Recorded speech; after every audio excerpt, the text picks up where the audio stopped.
All right, welcome back. Welcome back.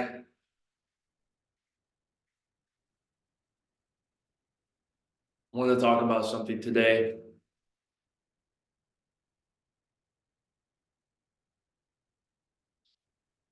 Today, we're going to be talking about the soy culture within large organizational firms or businesses, business entities. The soyness of these soy corps when you choose to embark on an endeavor with these businesses.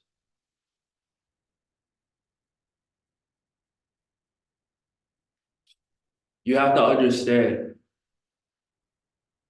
that all of these large corporations take their directions from a larger group of societies, decision makers, policy makers, institutional orders that set governance for the private market and incentives for the private market. So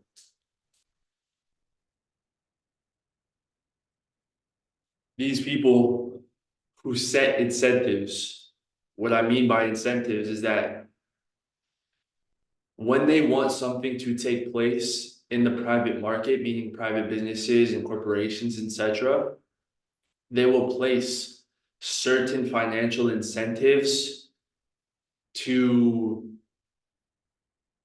orient businesses towards this specific outcome. So when we look at things like electric vehicles and solar and climate change, a lot of these things are developed, for example, by the UN Sustainability Development Goals, the WEF development goals, these larger institutional agendas.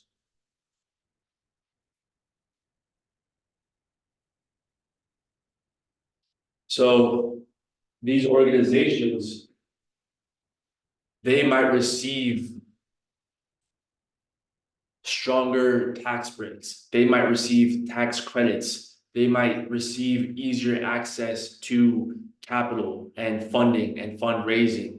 They might receive better access to certain firms that are investing in these types of companies to further that development. They might receive certain priorities when going out into the market, priority in the bond market, priority in shares or stocks or whatever it is. There's incentives there to gear them towards a certain behavior. All right. Set in place by larger institutions with their own agendas. All right. We're not going to discuss exactly that agenda.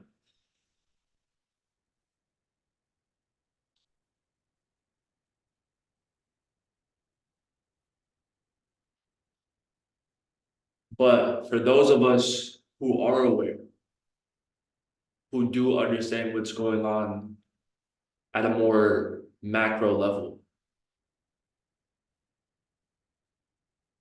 it becomes difficult to try to sort of reinstitutionalize yourself to fit in that institutionalized outcome on a larger level. So when you're going into things like tech, when you're trying to go into things like banking, when you're trying to go into things like consulting, when you're trying to just go in to these macro, to these big firms that give you good benefits, that do all this stuff, right? Not even all the big firms, just in industry in general, even education.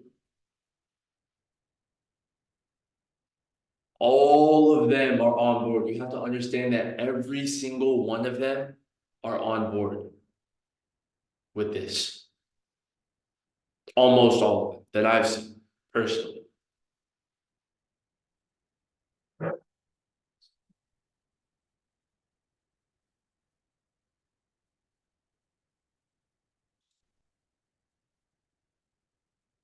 And so I've spoken before in other videos about energy dynamics and the inversion and the cause and effect and the negative correlation that comes with the inversion of energetic polarities within male-female dynamics. And one of the big problems is that these institutions, when they go about instilling these incentives and outcomes, these desired outcomes, they have to keep those energies inverted. I'm not going to get into discussion about why feminine energy is more rewarded in the corporate workspace than masculine energy. But a large part has to do with the fact that feminine energy, because of its proclivity to follow rather than to lead, means that is more willing to go along with certain agendas without questioning the actual implications of that agenda. Whereas masculine energy is more, I guess, is less likely to go along with something that isn't necessarily conducive to a better outcome. And so if it's not conducive to an actual outcome, masculine energy will be like, this doesn't make any sense. And so you see it in workplace behavior, workplace politics, all these things.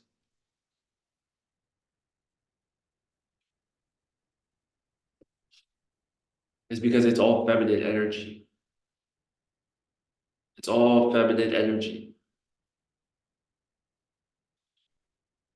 All the guys in these corporations, they're mainly feminized. At least what I've seen in my experience, mainly feminized. Basically neutered guys who don't want to speak up, who don't want to say anything.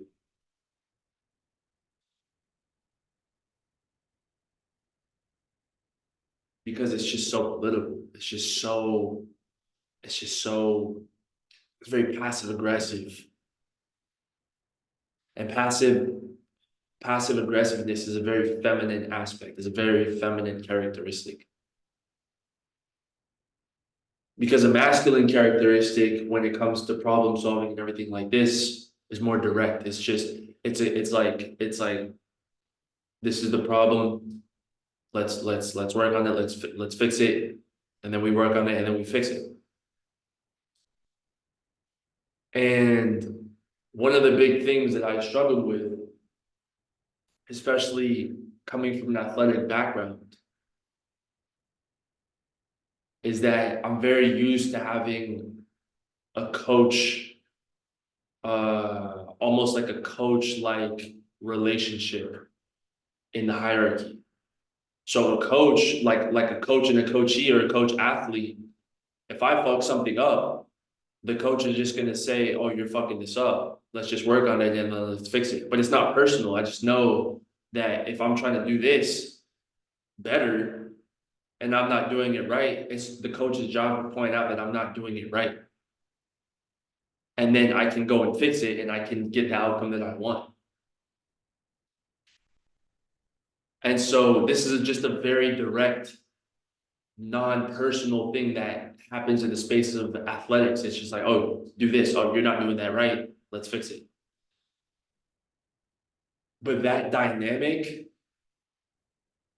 first of all, most people have never played sports, have never been in an athletic environment. They've never been in a real, except maybe like middle school or high school sports or whatever, but that doesn't count.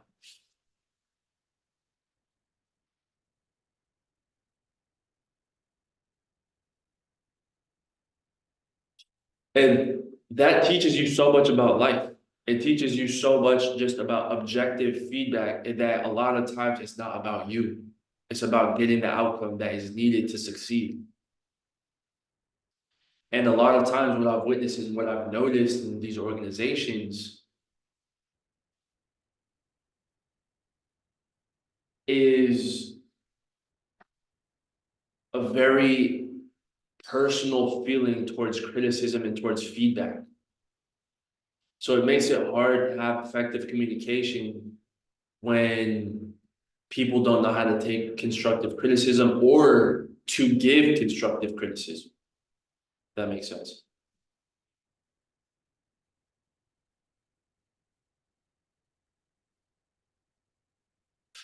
And so what that leads to is a lot of indirect communication, indirect confrontation, confrontational avoidance, passive aggressiveness, all these feminine ways of dealing with issues from both parties, from men and women, from leadership to employee. And it's very difficult to just get in a room and get in a situation to say, hey, this is what we need to do, this is where you're fucking up, this is how we can fix it, let's get together, let's do it, boom, boom, boom, boom, boom. Especially now with the pronoun police and everything like this, right? First of all, you can't even address the issue unless you start off with the correct pronoun. So it's like, all right, well,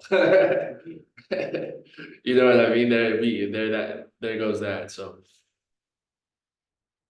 but I was even looking the other day at private education because we know the public education system where they're at. We know the public education is already there. But what about private education? So I was looking at some of the private educations organizations in some of the states, see if they're doing anything different, to see if they're doing anything actual of real value. And I'm looking at the curriculum, same bullshit, same nonsense.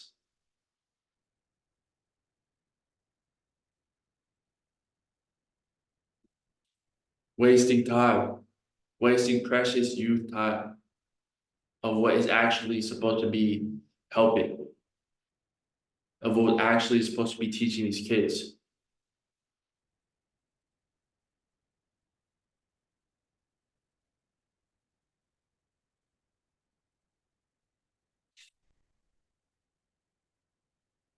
So if you can't find solace even in a private institution, where are you supposed to go? Where are your kids supposed to learn real things? They can't learn them in the public education system through high school.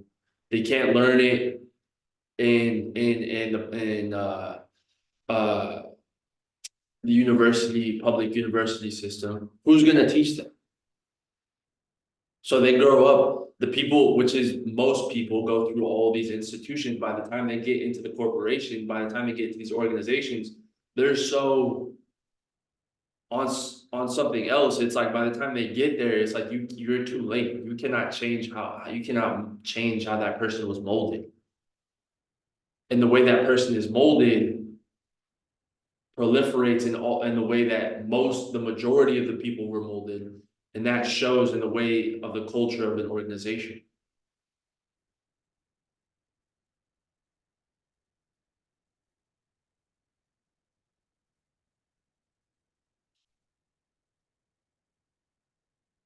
And so it makes it very difficult if you are a person that is aware, that understands what's going on.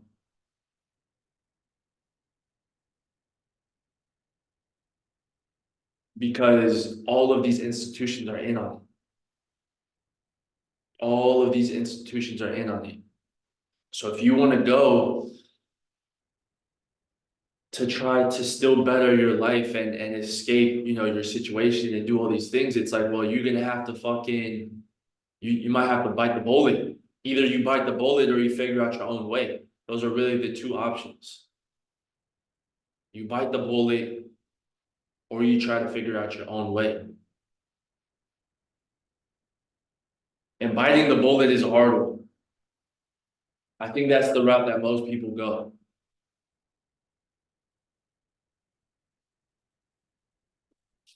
But the tough thing about biting the bullet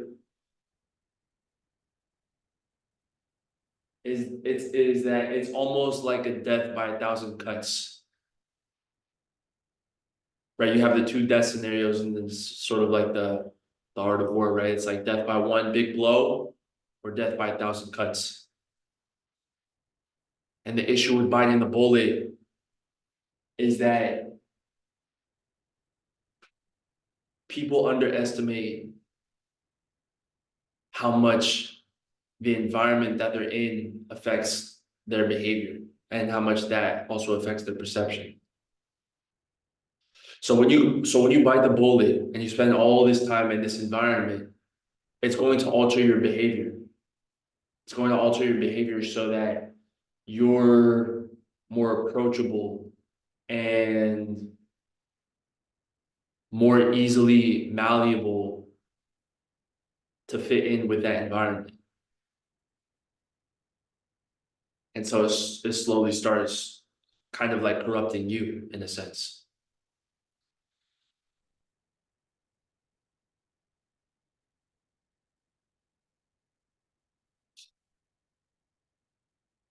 And I think that's one of the biggest challenges that people are going to face.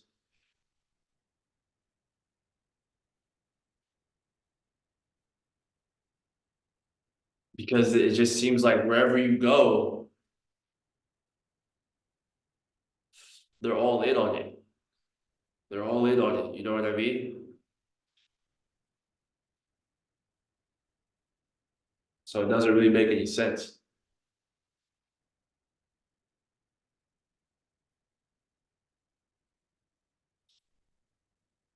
And if you say something, you might get blackballed. You might get blackballed.